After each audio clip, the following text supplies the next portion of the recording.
வணக்கம். பாட்டாளி மக்கள் கட்சியில் சில மாதங்களாக நீங்கள் பார்த்துட்டு வரலாம், சில குழப்பங்கள் ஏற்பட்டு கொண்டிருக்கிறது. யார் உழைத்தார்கள், யார் உழைக்கவில்லை அப்படி என்று பேசிக்கொண்டு இருக்கிறார்கள். பாட்டாளி மக்கள் கட்சியை பொறுத்தவரையும் அது வன்னியர் சங்கத்தில் இருந்து உருவான ஒரு சமூக நீதி கட்சி. சமூக நீதி என்பது அனைவருக்கும் அனைத்தும் கிடைக்க வேண்டும் என்பது. அப்படி என்னும்போது ஒரு ஒரு ஒரு சாதி சங்கத்திலிருந்து மற்றவர்களுக்கும் கிடைக்கணும் அப்படின்னு சொல்லப்பட்ட ஒரே ஒரு சாதி சங்கம் வன்னியர் சங்கம் மட்டும்தான்.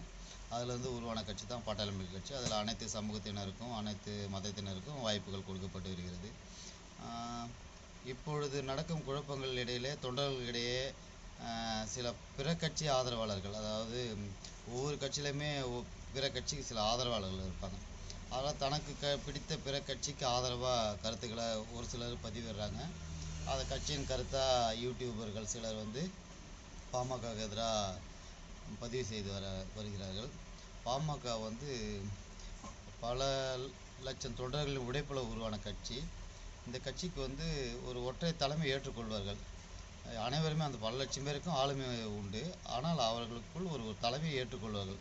அப்படிதான் மருத்துவர் ஐயாவை அவர்கள் ஏற்றுக்கொண்டார்கள். இப்பொழுது மருத்துவர் அன்புமணி ராமதாஸ் பின்னால் இளைஞர்களும் கால சூழ்நிலை காரணமாக அடுத்த தலைமுறைக்கு இந்த கட்சி கொண்டு செல்லணும் அப்படின்ட்டு மருத்துவர் அன்புமணி பின்னாடி வந்திருக்காங்க. இதை தவறாக புரிஞ்சுக்கிட்டு இருக்காங்க பிற இயக்கத்தினர், இல்லை சொந்த கட்சியிலே கூட சொல்லலாம். ஏன்னா எப்பொழுதும் தலைமுறைகள் பற்றி தான் எல்லாருமே திட்டங்களை தீட்டுவாங்க. அதுபோல் தான் அந்த பாட்டாளி மக்கள் கட்சி அடுத்த தலைமுறைக்கு செல்ல வேண்டும்.